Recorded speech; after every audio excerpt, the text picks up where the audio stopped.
Lo primero que les voy a comentar tiene que ver con las evaluaciones. Primero, lo actual.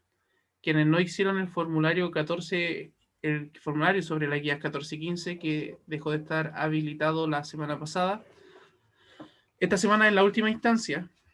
Esta instancia dura 24 horas. Va a estar habilitado y se les va a enviar desde mañana, miércoles a las 12 del día. Y va a estar habilitado hasta el jueves a las 12 del día. De esa forma tienen las 24 horas completas para poder organizarse. Luego de eso, no hay más oportunidad, son 2 oportunidades por formulario. Y en este caso, quien no hizo el primer formulario, el de la guía número 12 y 13, UTP determinó ponerles la nota mínima de este año, que corresponde a un 4. De esa forma, como el proceso todavía no está terminado y pueden responder el segundo formulario sobre la guía 14 y 15, la nota que obtengan en ese otro formulario, quienes obtengan una nota en el segundo formulario 14 y 15, se les promediaría con este 4 que se usaría para poner en el primer formulario. Entonces, lo que determinó UTP fue que los que no hicieron el formulario de la guía 12 y 13, se les ponga la nota 4, que es la nota mínima, y a la espera de que hagan el formulario 14 y 15, si tampoco hacen el formulario 14 y 15, es decir, no hicieron nada del proceso, pasan a un comité que va a evaluar caso por caso sobre la permanencia en el mismo nivel, es decir, como repitencia. Pero eso lo va a ver en particular el comité, ¿ya? Hay unas dudas que voy a responder aquí del chat.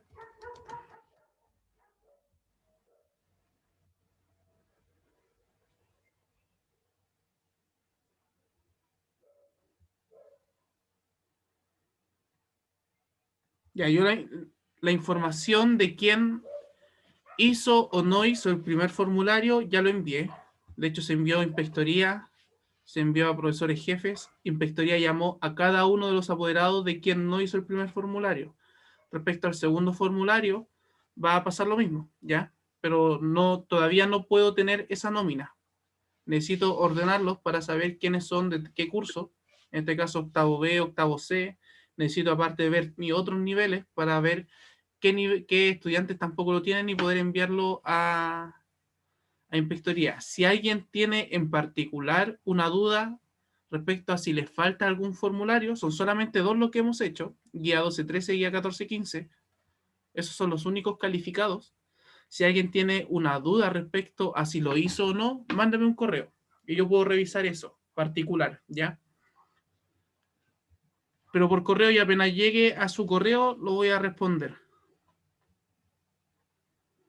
Eso en relación a los formularios. Ahora, si le fue mal en los formularios o quizás tiene una nota que quisiera mejorar, puede optar a una tercera instancia voluntaria, optativa, en que va a realizarse una disertación. Esta disertación va a ser evaluada y la nota de la disertación va, si es que sí lo requiere, incluir en ella décimas que le van a entregar las guías que usted trabajó durante el año, existiendo la posibilidad de sumarle un punto, ¿ya? 10 décimas, un punto. Es decir, si en la disertación usted tiene un 6, pero con los trabajos que usted hizo durante el año tiene todo bueno, o en general tiene sobre el 86% bueno, que es la nota 7 de este año, va a tener el punto completo. O sea, del 6 subiría al 7 y esa nota 7 es la que se va a promediar con lo que usted tenía en física, ¿ya? Con el promedio entre las guías, formulario de guía 14 y 15 y formulario de guía 12 y 13. Y esa es la última instancia voluntaria para subir la nota. No es obligación que todos lo hagan, por lo tanto no voy a dar tiempo de la clase para ver el tema de la disertación, sino que va a ser más que nada un trabajo personal. Respecto al plazo para la entrega de la disertación, la próxima semana va a ser una clase orientada a revisar lo que nos queda aquí de la guía 17, perdón, y luego de eso nos vamos a enfocar a explicar en qué consiste la disertación y les voy a presentar la rúbrica. Y en la rúbrica les voy a mostrar qué deben hacer, qué cosas considerar. Voy a necesitar también que ustedes decidan, porque les voy a tener su nota de física, entonces les voy a dar su nota y que ustedes decidan si van o no a realizar esta evaluación voluntaria para yo poder entregarles un tema. El tema que les voy a entregar va a ser sorteado dentro de los temas que dispongo. Todos tienen relación con el calor y elementos tecnológicos relativos a ello. Y dentro de esta rúbrica también les voy a indicar la próxima semana el plazo para la entrega, ¿ya? Todavía estamos a tiempo, estamos recién empezando noviembre y ustedes se van casi a mediados de diciembre. Entonces hay tiempo, no se preocupen por ello, porque aparte es una disertación que tampoco la voy a hacer compleja en el sentido de cómo evaluarla. Así que toda esa información y detalle en relación a la disertación la vamos a entregar la próxima semana, ¿ya? ¿Alguien tiene alguna otra duda o consulta que quiera aprovechar? Ya. Las últimas 2 guías han sido enviadas a sus correos institucionales para facilitar, tal como lo indiqué en la clase pasada, para facilitar esta búsqueda, porque hay muchos de ustedes que se pierden o que no la han encontrado. Yo se las envié a sus correos institucionales, ¿ya? Dice guía 16 o guía 17. Si usted no lo encuentra, pónganla en el reglón de arriba del correo, buscar guía 16 o guía 17 y ahí les debería aparecer rápidamente. Y si por algún motivo no la encuentran, me mandan un correo y yo se las voy a volver a reenviar. ¿Alguna otra duda o consulta antes de empezar la corrección de la guía 16? No, profe. Ya, así parece, Diego. Voy entonces a compartir la guía 16 para que veamos sus ejercicios. Aquí está. Voy a hacer algunas preguntas para que la vayamos corrigiendo entre todos. Voy a elegir personas de aquí del chat. Aquí tengo la lista de los presentes. Por ejemplo, vamos a partir con...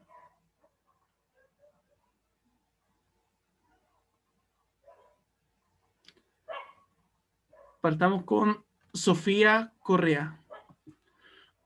Para poder revisar la pregunta número 1. ¿Qué diferencia hay entre un aislante y un conductor térmico?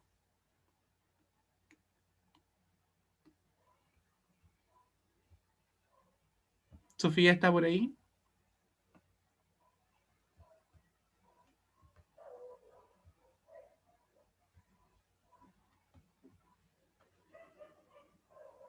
Si no puede responder por audio, puede ser por chat. Pero la idea es que a ustedes yo les voy a ir preguntando cosas y la idea es que responden. Se supone que están trabajando, que esta guía la estamos revisando ahora en clase. Y yo al hacerles las preguntas a ustedes puedo ver si han trabajado o han aprendido o no.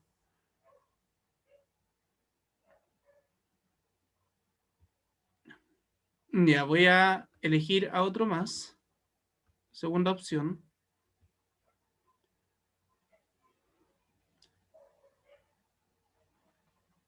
Lucas Doñas. ¿Está Lucas Doñas?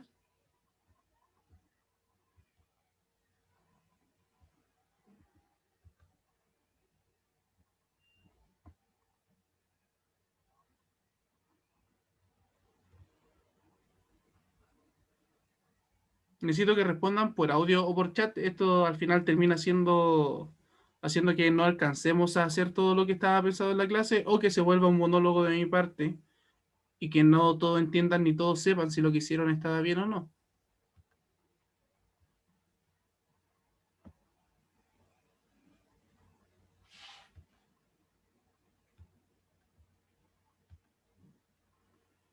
¿Alguien se ofrece a responder esta primera pregunta? ¿Qué diferencia hay entre un aislante y un conductor térmico? Yo, profe. Ya, muchas gracias. Profe, un aislante es un es algo que impide el paso de la electricidad, mientras que un conductor la conduce. Ya, muy bien. Ahora, hay que hacer la diferencia, muy bien, gracias Constanza, entre cuando hablamos de aislante y conductor en relación a la electricidad o lo hacemos en relación a la temperatura.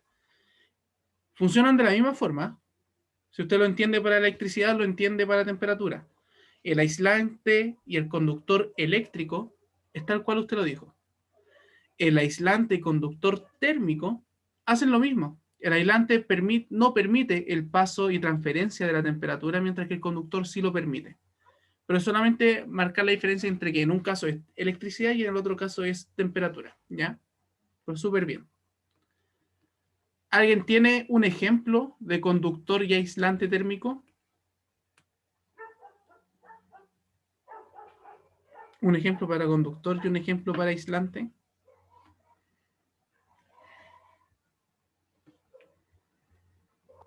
Un conductor podría ser un cable de cobre. Súper bien. ¿Y un aislante qué podría servirme como aislante térmico? Algo que me aísle un poco de la transferencia de temperatura. Como los guantes de cocina cuando tú sacas las cosas calientes del horno. Los guantes de cocina. Muy bien, muy bien. Muy buena observación. De hecho, es bastante práctico el uso que se le da a los aislantes. En este caso, los guantes de cocina permiten poder tomar estas cosas calientes y que no se nos transfiera la temperatura rápidamente a nuestras manos y no nos quememos. Ya, el quemarse es una transferencia muy rápida de temperatura hacia uno. Y en este caso, el guante funciona muy bien como aislante. Súper bien. ¿Alguien se acuerda cuando dos o más cuerpos están en equilibrio térmico? ¿Qué significa eso? ¿Que ambos cuerpos tienen la misma temperatura? Muy bien, muy bien. El equilibrio térmico es cuando estos dos cuerpos que estaban en el proceso de transferencia llegan a la misma temperatura. Y en relación a lo mismo, se parece bastante, o tiene que ver bastante, la pregunta número 4. Tengo el cuerpo A con 60 grados Celsius y el cuerpo B con 45 grados Fahrenheit. Si hacen la transformación de la guía anteriores, esos 45 grados Fahrenheit corresponden a 7,2 grados Celsius aproximadamente. Entonces la pregunta sería, ¿en qué dirección se hace la transferencia de energía? ¿Desde A hasta B o de B hacia A? ¿En qué dirección se hace esta transferencia de energía? Desde A hasta B. Muy bien, ¿y por qué es en esa dirección? Porque la temperatura del cuerpo A es más grande que la del cuerpo B. Perfecto, súper bien, esa es la respuesta. Muy bien. La pregunta 5. ¿Por qué una sustancia al cambiar de estado, mientras cambia de estado, a pesar de que está recibiendo esta energía, de que está recibiendo calor, no aumenta la temperatura? ¿Por qué ocurre eso en el cambio de estado?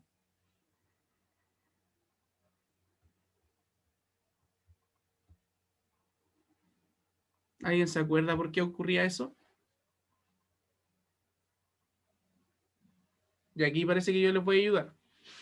Cuando llegamos a la temperatura en que una sustancia va a cambiar de un estado al otro, la energía que se absorbe, que absorbe este cuerpo o que entrega este cuerpo para cambiar de estado, va orientada a los enlaces.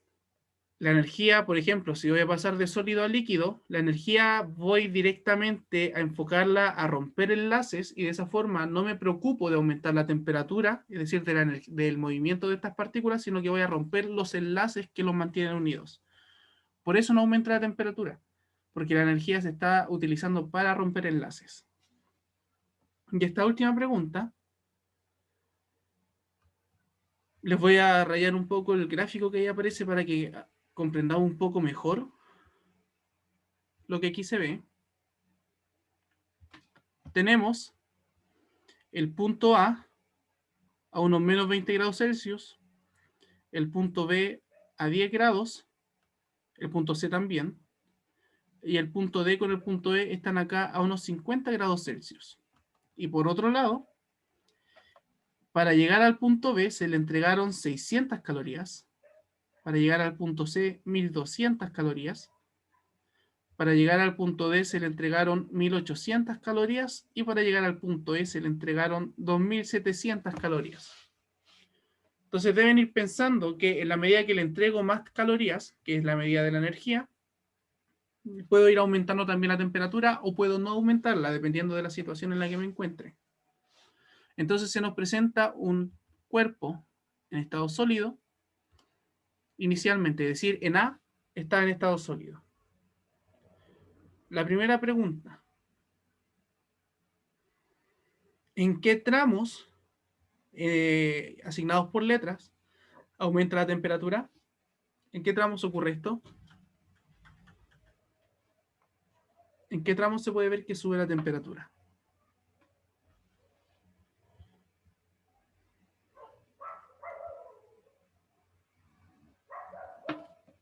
Una forma de detectarlo es pensar en una persona que va caminando hacia la derecha y cada vez que esta persona tenga que subir es porque hay un aumento, ¿ya? Entonces, si nosotros partimos acá en A, nos podemos dar cuenta que desde A hasta B la temperatura aumenta. Si voy desde A hasta B, esta línea va aumentando. Entonces, ahí tengo un primer tramo en que la temperatura aumenta. Y tengo un segundo y último tramo que es desde C hasta D. Si yo veo el tramo C a D, veo que esta línea va subiendo también. Por lo tanto, los tramos en que la sustancia aumenta la temperatura serían AB y el otro tramo sería el tramo CD.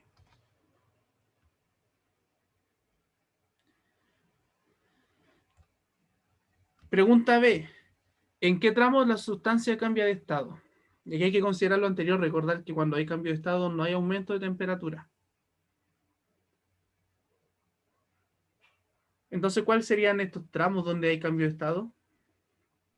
De B a C y de D a E. Muy bien, muy bien. De hecho, si observamos, podemos notar que en esos tramos de B a C y En B de a C D, no hay ningún cambio de temperatura y en D y E tampoco hay cambio de temperatura. eso mismo me sacó las palabras de la boca. Entre B y C no hay cambio de temperatura y entre D y E tampoco hay cambio de temperatura, por lo tanto podemos suponer que ahí hay un cambio de estado. ¿En qué tramo la sustancia está en estado líquido? Y para responder a ella deben recordar que acá en el punto A parte en estado sólido. Por lo tanto, el primer cambio de estado es de sólido a líquido. Entonces hay que ver en qué tramo esto va a estar en estado líquido. Yo digo que C y a D. Súper, muy bien, Diego. Bien. Muy bien, Diego. Porque de A hasta B está en estado sólido y de B a C está cambiando de estado, está pasando a ser líquido, y de C a D ya es líquido totalmente y ahí sigue aumentando su temperatura. Por lo tanto, tal como dijo Diego, la sustancia está en estado líquido en el tramo CD.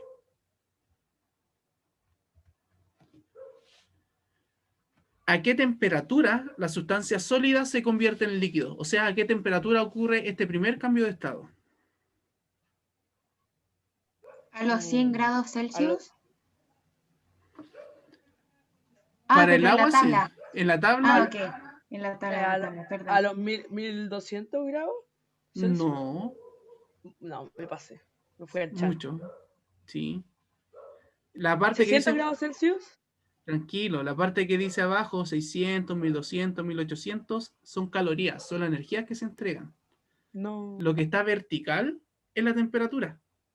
Entonces, como nosotros reconocimos que estaba aquí en el tramo BC, el cambio de fase, donde va a pasar a ser líquido, nos vamos en esa línea a la izquierda, al eje vertical, y me marca un 10.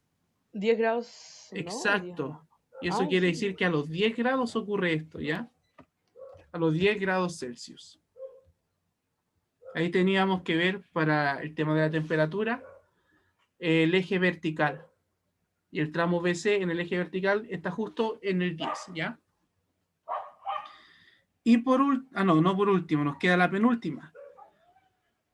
¿Cuántas calorías? Ahora sí hay que ver el eje que estaba mirando de los 600, 1200, etcétera. ¿Cuántas calorías se necesita para que se transforme completamente de sólido a líquido?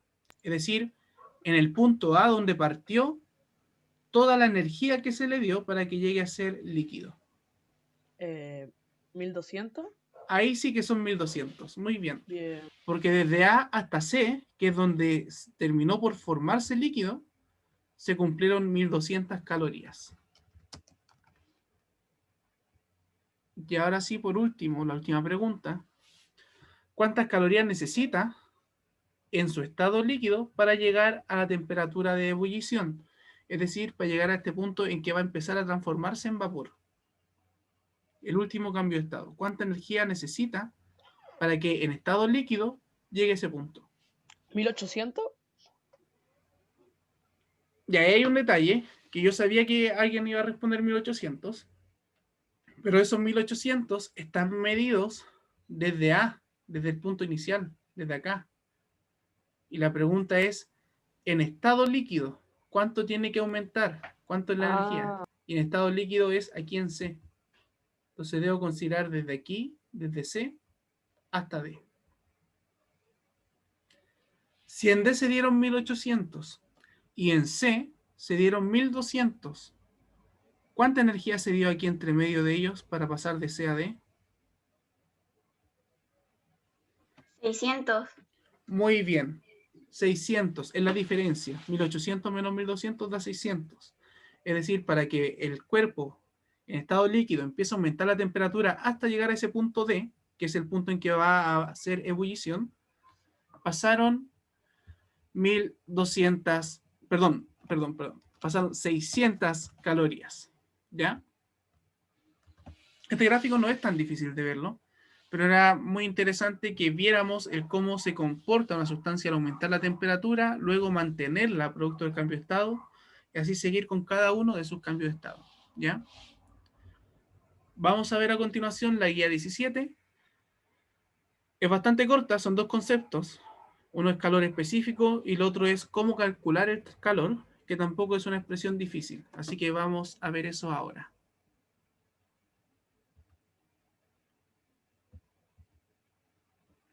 Y aquí está, calor específico.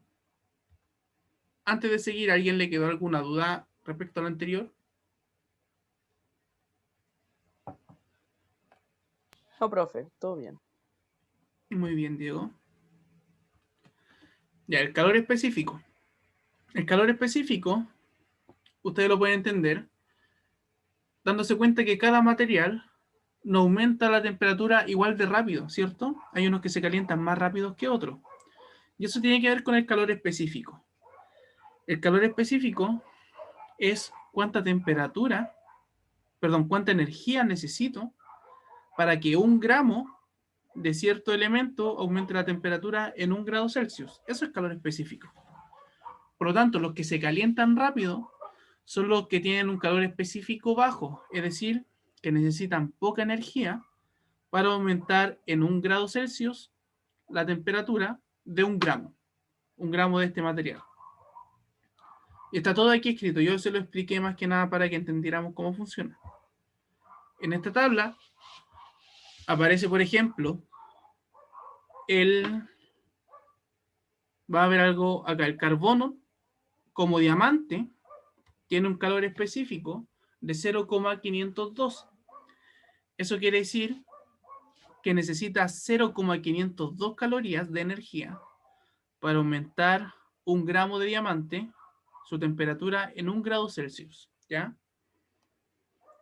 Pero hay un elemento muy común que tiene un calor específico muy alto, que sería el caso de acá. El agua tiene un calor específico de los más altos que hay. Es decir, para que 1 gramo de agua aumente su temperatura en 1 grado Celsius, necesito 1 caloría. Y lo podemos ver en distintos experimentos. Voy a tratar de dibujarlo para que se vea bien. Imaginen que hacen como un embudo sellado, sí, de papel de diario.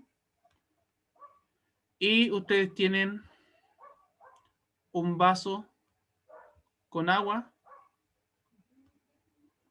y van a empezar a llenar este embudo hasta que lleguen a un punto en que ya lo colmaron de agua y ustedes por debajo, puede ser con un encendedor o algo fácil de manipular, le van a encender fuego. Ahí yo dibujé un fósforo.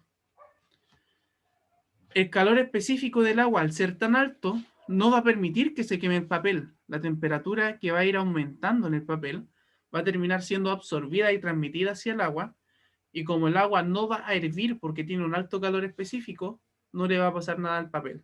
Como que la energía se va a ir al agua finalmente y el papel a lo más se va a pintar de negro por la combustión, pero no se va a quemar, ni se va a caer el agua, ni nada de eso. ¿Ya? Eso es como un ejemplo donde se puede ver este tema del calor específico bastante puntual. Lo pueden hacer en sus casas, con cuidado, no se van a mojar. Si que se mojan es porque hicieron mal el embudo de papel. Vamos entonces a ver la cantidad de calor, cómo se calcula. Para calcular cuánto calor se está entregando o se está recibiendo, se utiliza una expresión que vamos a ver a continuación, que es esta de acá. La letra Q corresponde al calor, la letra M es la masa, medida en gramos, esa letra C minúscula es el calor específico, lo que acabamos de ver hoy, y ese triángulo con una letra T es variación de temperatura. Ese triángulo es una letra griega que se llama delta y corresponde a la variación de, en este caso, temperatura, así que es temperatura final menos temperatura inicial. Por lo tanto, el calor que se entrega o el calor que se recibe depende de la masa, el calor específico, es decir, el material, y de cuánto varía la temperatura. Y aquí hay ejemplos que lo voy a explicar para que después entiendan cómo abordar los problemas de la guía. Tenemos, primera pregunta, ¿cuánto calor se necesita? Es decir, me piden la energía, esa letra Q, para elevar la temperatura de 300 gramos de aluminio. Tengo la masa. Al decirme aluminio, me tengo que buscar el calor específico de ese material. Y me dicen que varía la temperatura desde 25 grados Celsius a 65. Es decir, tengo mi temperatura final y temperatura inicial para poder calcular esta variación que yo les comentaba. Por lo tanto, para poder resolver, primero calculamos esta variación, es decir, paso 1, 65 menos 25, con eso tenemos la variación de temperatura, y luego reemplazamos. Variación de temperatura, acá va calor específico, y acá va la masa. Y ustedes solamente lo van a multiplicar. Recuerden que en este punto la información tiene que ir de la siguiente forma. La masa va en gramos, el calor específico va en esa unidad de caloría, gramos y grados Celsius, y la temperatura va en grados Celsius. ¿Ya? Es solamente multiplicar una vez que tienen los datos. Y a lo más se le puede preguntar quizás por la temperatura, que en este caso a partir de la misma fórmula, ustedes la deben despejar. Como la masa y el calor específico están multiplicando, al pasarlos al otro lado pasan dividiendo. Por eso, la expresión final que me queda para calcular la temperatura, si es que me la piden, como en este caso número 2, es que corresponde al calor entregado o cedido, dividido por esta multiplicación entre masa y calor específico. De hecho, voy a aprovechar aquí mismo. Si me piden el calor específico, que lo piden abajo, el calor específico corresponderá al calor, y ese calor va dividido por la masa multiplicada por la temperatura. Entonces, estos elementos que estaban multiplicando a un lado pasan al otro dividiendo. Y nuevamente ustedes van a reemplazar y calcular. Solamente eso. No es tan difícil el cálculo que se debe abordar acá. Y muy importante también entender que cuando el calor que se da, el calor que uno calcula da positivo, es porque el cuerpo absorbió, es decir, recibió esa energía. Si me da negativo, es porque el cuerpo entregó esa energía, ¿ya? Se dio calor. Por lo tanto, en un mismo sistema, cuando los pongo juntos, el calor que absorbe debe ser igual al calor que entrega, porque es energía, y la energía no se crea ni se destruye, ¿ya? Por eso deben ser iguales, el calor que absorbe y el calor que se entrega en un mismo sistema.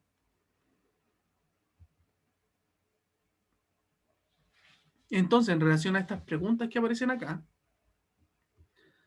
la pregunta número 3 es la que usa esta expresión. Yo les voy a enviar este video para que tengan también el paso a paso de cómo se resolvieron, ¿ya? Para que se puedan guiar.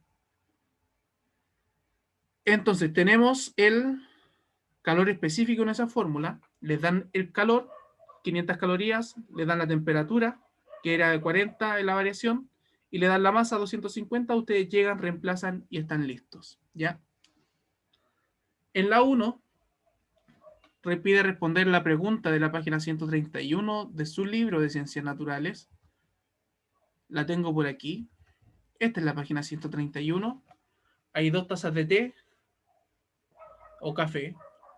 Una tiene más masa que la otra y pregunta cuál de estas dos tiene una mayor capacidad para transferir energía térmica. Eso lo deben reflexionar en relación a estos conceptos de, del calor, que depende del calor específico, la masa y la temperatura. Deben ver cuál de estas variables está puesta ahí en juego. La pregunta número 2 es igual a la pregunta número 1, al ejemplo número 1 que se hizo, en que me dan los datos y yo solamente reemplazo y calculo, ¿ya? Dice, un trozo de acero. Entonces usted en la tabla busca el acero y ahí tiene el calor específico. El calor específico siempre lo va a poder encontrar cuando le digan la sustancia buscando en la tabla. A diferencia de 3 que no les dicen qué sustancia es. Por eso ahí usted lo debe calcular. Y finalmente, la número 4 es entender qué significa que el calor específico del platino sea ese valor que está ahí. Que también lo dije varias veces, si ustedes revisan el video después cuando se los mande, lo van a poder ver con detención a qué significa ese calor específico. Yo le hice el ejemplo con el agua y con el diamante. Y eso, en eso consiste el trabajo de la clase de hoy. Vimos cómo vienen las evaluaciones. Luego, para que estén atentos a lo que vamos a hacer la próxima semana, que vamos a partir revisando esta guía, esos ejercicios que estaban ahí planteados, para luego explicar la rúbrica y este trabajo final y que ustedes tengan su nota final y la puedan saber y así tomar una buena decisión respecto a si la van a hacer o no, ¿ya? ¿A alguien le queda alguna duda, consulta que quiera formular ahora, aprovechando? No, ninguna, profe. Muy bien, Diego, gracias. Cualquier consulta que les surja en el camino, entonces igual me la pueden formular. La diferencia es que ahora estamos en clase, entonces las respuestas son inmediatas. Por eso también trato de responder algunas preguntas que por ahí me envían por correo. De todas formas, después igual las voy a abordar, pero apenas llegue y lo pueda revisar, ¿ya?